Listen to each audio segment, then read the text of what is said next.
La esperanza es una virtud tan capital como desconocida. Se puede comparar a una cuerda formada por dos hilos trenzados. La virtud de la piedad, seguridad en nuestro Padre Dios, y la virtud de la prudencia, discernimiento. En primer lugar, seguridad. Los dones y la vocación de Dios son irrevocables, escribe San Pablo. Dios cumple cuanto promete y lleva adelante sus obras. Prometió al anciano Abraham, casado con la estéril Sara, una numerosa descendencia de la que saldría el Mesías. Poco después nació Isaac, pero Yahvé se lo pidió en sacrificio. Abraham, sin entender ni buscar consuelo, esperó contra toda esperanza y se dirigió con Isaac al monte Moria. Yahvé se lo recompensó y cumplió su promesa más allá de lo imaginable, enviando a su hijo, al que sí dejó morir como sacrificio en el monte Moria. La obra no es una empresa humana, sino una gran empresa sobrenatural que comenzó cumpliéndose en ella a la letra cuanto se necesita para que se la pueda llamar sin jactancia la obra de Dios. Así se expresaba San José María y añadía: por tanto, tened una profunda convicción de que el cielo está empeñado en que se realice. La esperanza es seguridad y paz. Según Charles Peguy, la virtud del hombre que más impresiona a Dios es la esperanza. La fe y la caridad velan por los siglos de los siglos, pero mi pequeña esperanza es la que se acuesta todas las noches y se levanta todas las mañanas y duerme realmente tranquila. Y en segundo lugar, discernimiento. Pero la esperanza nada tiene que ver con un quietismo inerte del tipo todo va a ir bien. El optimismo en la buena marcha de este concreto asunto que tengo entre mis manos aquí y ahora es sustancialmente distinto de la virtud teologal de la esperanza. Se refiere a realidades contingentes y necesita ser razonado si no quiere degenerar en ideología.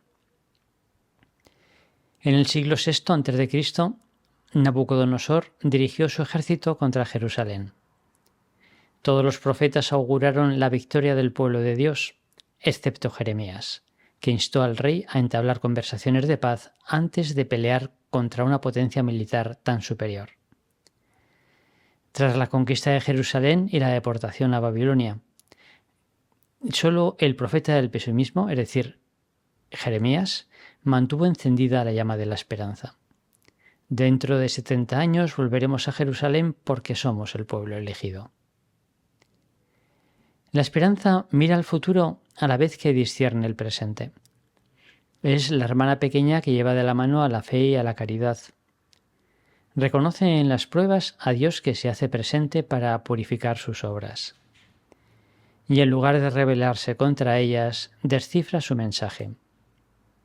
A este respecto, recomiendo vivamente, tanto por la forma como por el fondo, la lectura del libro de Eloy Leclerc, Sabiduría de un pobre. En cambio, la pasividad y el activismo son ideología. Parecen opuestos, pero comparten visión humana. Solo se diferencian en que el voluntarista confía más en sus fuerzas y el pesimista menos. Ante la prueba, ambos se desconciertan e incluso faltan a la caridad. Y la falta de unión en la Iglesia provoca esterilidad y muerte. C.S. Lewis distingue tres tipos de empleados: el siervo, que se limita a cumplir; el suplicante, que se entrega ansiosamente al trabajo; y el hijo, que lo considera suyo a la vez que descansa en su padre. Dios quiere hijos. San Bonaventura compara la seguridad y el discernimiento de la esperanza con el vuelo de un pájaro, que levanta la mirada hacia Dios a la vez que emplea todas sus fuerzas para mover las alas. Esperar es volar. ¿Qué espera el Señor de la obra en estos momentos? Quizá en las disposiciones del Papa Francisco pueda reconocerse una llamada a ser más carismática y más sencilla. En primer lugar, más carismática. Luigino Bruni es profesor de Economía Política en la Universidad LUMSA de Roma. Es autor de varios estudios sobre las organizaciones motivadas por un carisma, por un ideal, sea o no de tipo religioso. Pueden leerse en castellano La destrucción creadora y Lógica carismática. Explica que de ordinario siguen este proceso. En su inicio experimentan una eclosión creativa en la que el fundador juega un papel central. Pero luego la vivencia y la difusión de ese carisma hace necesaria una organización que va cristalizando en unas formas de ser y de hacer. Cuando empieza a tener una estructura demasiado vertical, tiende a una completa homologación y la ilusión deja paso a la gestión. Aparece lo que llama la ideología, formas, modos de hacer y criterios a los que ha quedado reducido el carisma ya sin espíritu. Y aunque normalmente estas crisis no pueden evitarse del todo, sí pueden identificarse y bien afrontadas ser una maravillosa ocasión para revitalizarse, discernir qué pertenece al carisma y qué no. Confiar de verdad en él y por tanto en el fundador. Confiar en las personas y en su creatividad. Dialogar con el mundo al que el carisma ha venido a traer un poco de luz. No tener miedo a tomar decisiones dolorosas. Crear una cultura de gobierno más horizontal que vertical. En resumen, una creatividad que esté siempre vivificada por la mente del fundador, una fidelidad creativa. Quizá la obra haya pasado por un proceso semejante después del fallecimiento de San José María. El deseo de fidelidad al espíritu del fundador condujo a una reglamentación minuciosa de los modos de hacer, de encarnar las virtudes cristianas y de organizar las actividades corporativas y la vida en los centros de la obra. También el camino jurídico continuó y se culminó en esta etapa posterior al fundador, y lo que podría considerarse prudencial adquirió un enorme peso de responsabilidad. Y todo ello en pleno cambio de época, en el tránsito a la posmodernidad, que siempre resulta cansado y peligroso porque borra las referencias y lleva a buscar seguridades. Todo esto quizá haya propiciado que en la obra hubiese una cierta rigidez, actitudes voluntaristas y demasiada normativa, con el peligro de confundir los medios y los fines, de convertir el carisma en franquicia, de desnaturalizar lo vocacional en asociativo. Es posible que en este momento Dios, que siempre purifica y renueva sus obras, a través del Papa Francisco, desee tutelar el carisma del Opus Dei y promover la acción evangelizadora que sus miembros llevan a cabo en el mundo, como él mismo dice. Que nos esté llamando a creer aún más en nuestro carisma, la vocación a una entrega total en medio del mundo, a identificarse con Cristo a través de las realidades seculares, a ser santos sin matices, no a hacer cosas, sino a ser místicos en medio del mundo. Y por enumerar algunas consecuencias, a cultivar la espontaneidad, tanto en la vida interior como en la labor apostólica, sin limitarnos a realizar prácticas de piedad o a promover actividades colectivas, a practicar una espiritualidad secular, amar a Cristo a través del matrimonio y la familia, el trabajo y el ocio, la amistad y las relaciones sociales, a dirigir cariño verdadero al prójimo, empezando por los más próximos con los que convivimos y por los más necesitados, a amar a este mundo posmoderno que nos ha tocado vivir, con la formación necesaria para entenderlo con hondura y honradez intelectual, a adquirir los sentimientos de Cristo respecto a la pobreza y a las riquezas, sin limitarse a reproducir cierto estilo de vida. En definitiva, a llegar a ser personas de criterio, no que cumplen muchos criterios. Y en segundo lugar, quizá el Señor nos esté llamando a la obra a no solo ser más carismática, sino más sencilla desde el punto de vista organizativo. El Papa Francisco ha manifestado que estas reformas se dirigen a confirmar a la prelatura del Opus Dei en el ámbito auténticamente carismático de la Iglesia, especificando su organización en sintonía con el testimonio del fundador, San José María Escrivá de Balaguer, y con las enseñanzas de la eclesiología conciliar sobre las prelaturas personales. Y también a promover una forma de gobierno basada más en el carisma que en la autoridad jerárquica, para la protección del don peculiar del espíritu de la obra. Ya lo decía San José María hace muchos años en una carta de 1962. Lo que nosotros ansiamos es solamente esto: armonizar el carisma, la vocación específica que hemos recibido de Dios, con la norma, con un estatuto jurídico adecuado, que podamos legítimamente usar con seguridad interior y exterior ante Dios, ante la Iglesia y ante los hombres. Solamente esto. También decía en ocasiones, con una expresión todavía más breve e intensa, que la obra era una organización desorganizada. Sobre este punto de la mayor sencillez institucional o estructural de la obra, me gustaría señalar 3 aspectos.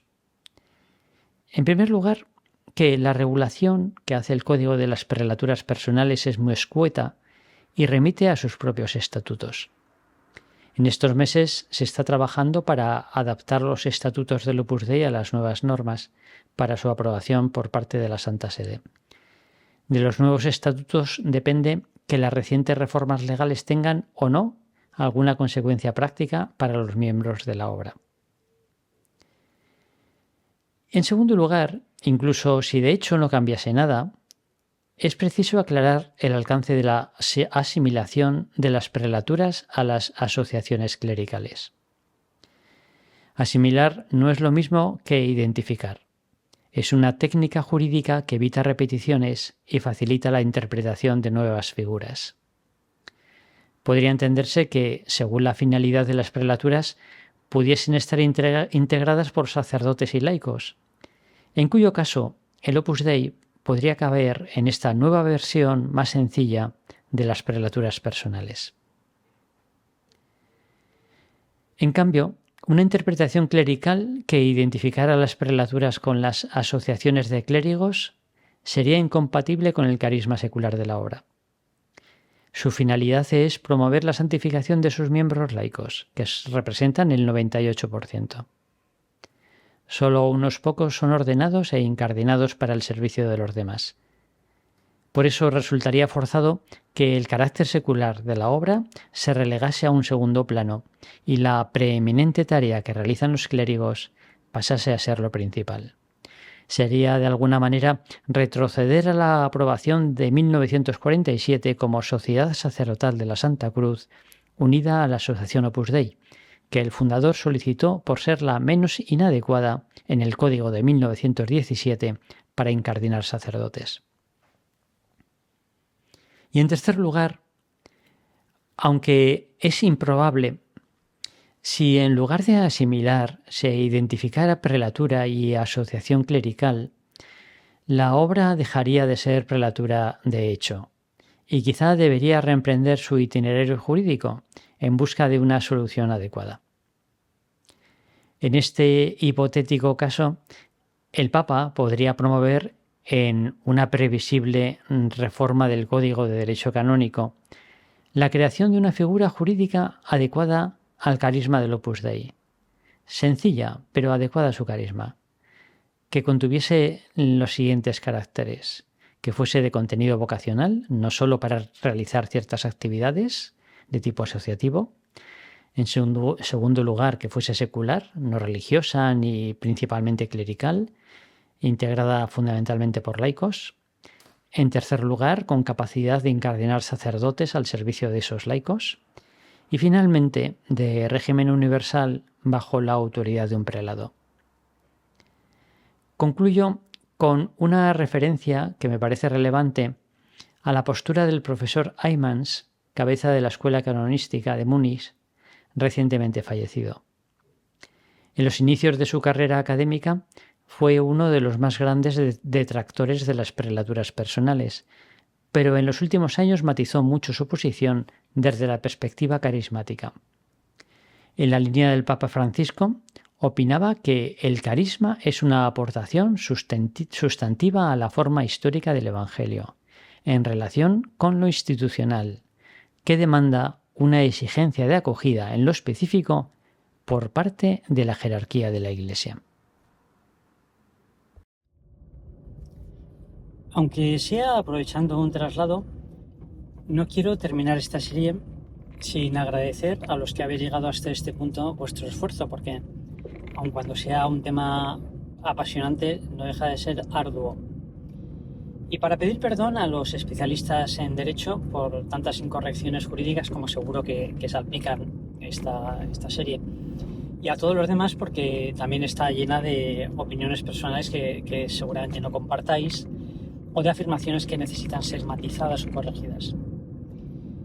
Y quiero acabar con una pequeña anécdota. Esta serie, por casualidad, termina el día de hoy, 23 de agosto de 2023. Bueno, pues hace el año 82, es decir, hace 41 años, estaba don Álvaro, que era entonces el prelado, en la sede central, mejor en una casa que hay en Roma que se llama Cababianca, esperando que de un día a otro el Papa Juan Pablo II hiciese pública la decisión de elegir la obra en prelatura personal. Después de cenar solía tener un rato de tertulia con las personas que convivían con él. Y uno de estos días, esperando la llamada del Vaticano que anunciase que al día siguiente se haría pública esta noticia, alguien comentó, pues mañana sería un día estupendo porque mañana es San Pío X, que es un santo que en la obra hemos nombrado intercesor para las relaciones con la Santa Sede, pero no son el teléfono. Y justamente la noche del día siguiente de San Pío X, alguien comentó, pues mañana sería también un día estupendo porque es Santa María Reina, la fiesta de la Virgen muy bonita, no sonó el teléfono. Y la noche de Santa María Reina sonó el teléfono, era don Estanislao, que informaba que San Juan Pablo II al día siguiente haría pública esa decisión. Y alguien en medio de la alegría comentó, un 23 de agosto cualquiera. Y don Álvaro entonces dijo, es asombroso, 23 de agosto de 1971. Ese día San José María tuvo una locución. Escuchó una frase del Señor que decía, Adeamos con fiducia tonorum gloria ut misericordia in consequo amor. Vayamos con alegría, con confianza al trono de la gloria para alcanzar misericordia. Así es como solía denominar a la Virgen, el trono de la gloria. Es más, había hecho recoger en el mismo sitio donde se encontraban, pero en la parte de fuera, en el muro exterior, un bajo relieve que representa a la Virgen coronada por la Trinidad, con la fecha 23 de agosto 1971 y esa inscripción. Vayamos con confianza al trono de la gloria para alcanzar misericordia. Bueno, casualmente hoy es 23 de agosto también. Han pasado de aquel 23 de agosto primero, pues 52 años, y de aquel otro 23 de agosto de don Álvaro, 41 años. Pero siempre permanece la Virgen, el trono de la gloria. Acudamos a ella para alcanzar misericordia.